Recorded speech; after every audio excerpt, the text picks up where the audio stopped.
L'émotivité, c'est beau quand on la maîtrise. Raison pour laquelle des psychologues aujourd'hui vous parlent de l'intelligence émotionnelle.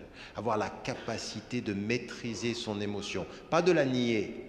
Pas de nier l'émotion. Non, l'émotion, elle est belle, mais attention, une émotion qui vous échappe vous rend objet.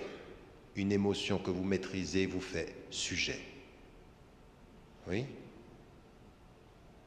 Et comment on maîtrise?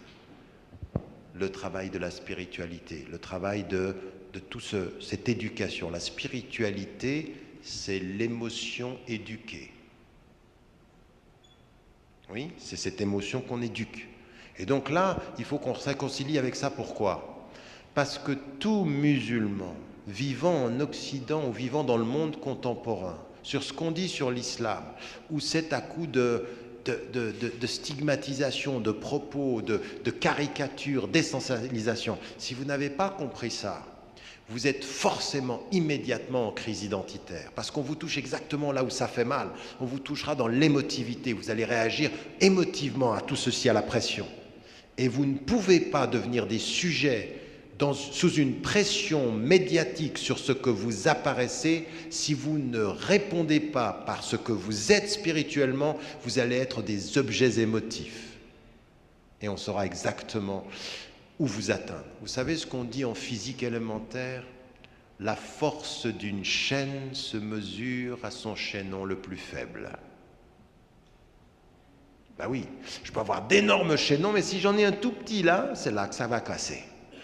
Et bien là où ça casse souvent dans les communautés aujourd'hui, c'est là où ils sont émotifs, où les Arabes sont impulsifs, surtout les Algériens, je pense.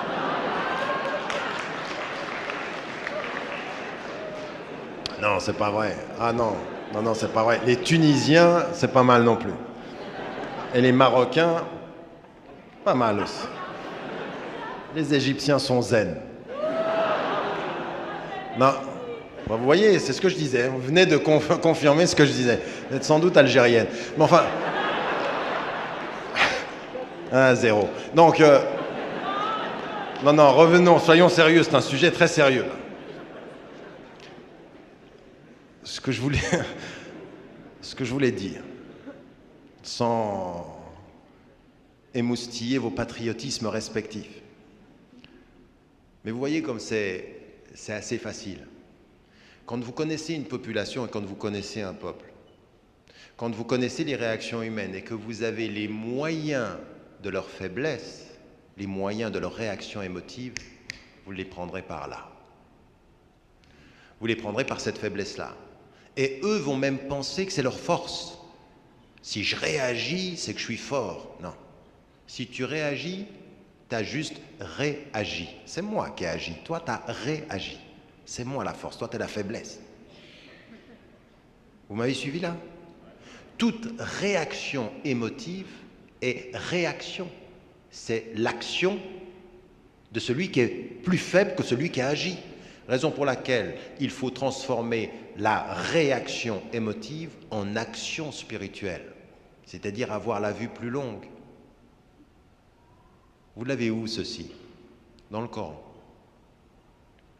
وعباد الرحمن الذين يمشون على الأرض هونا وإذا خاطبهم الجاهلون قالوا سلاما.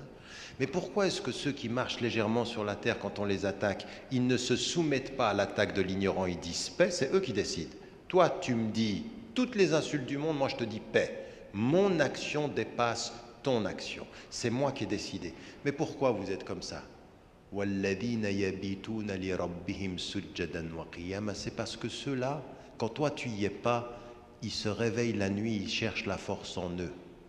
Ils prient la nuit, ils sont réveillés la nuit parce que c'est ce qui leur donne la force. En fait, toi tu m'atteins à la surface, j'ai cherché la force ailleurs. La force de mon action, elle n'est pas à la surface des mots, elle est dans la force de mon cœur. Mon cœur est ma force, tes mots ne seront jamais ma faiblesse. Vous me suivez? Non, oh là là, il n'y a pas un applaudissement, c'est interdit. Haram.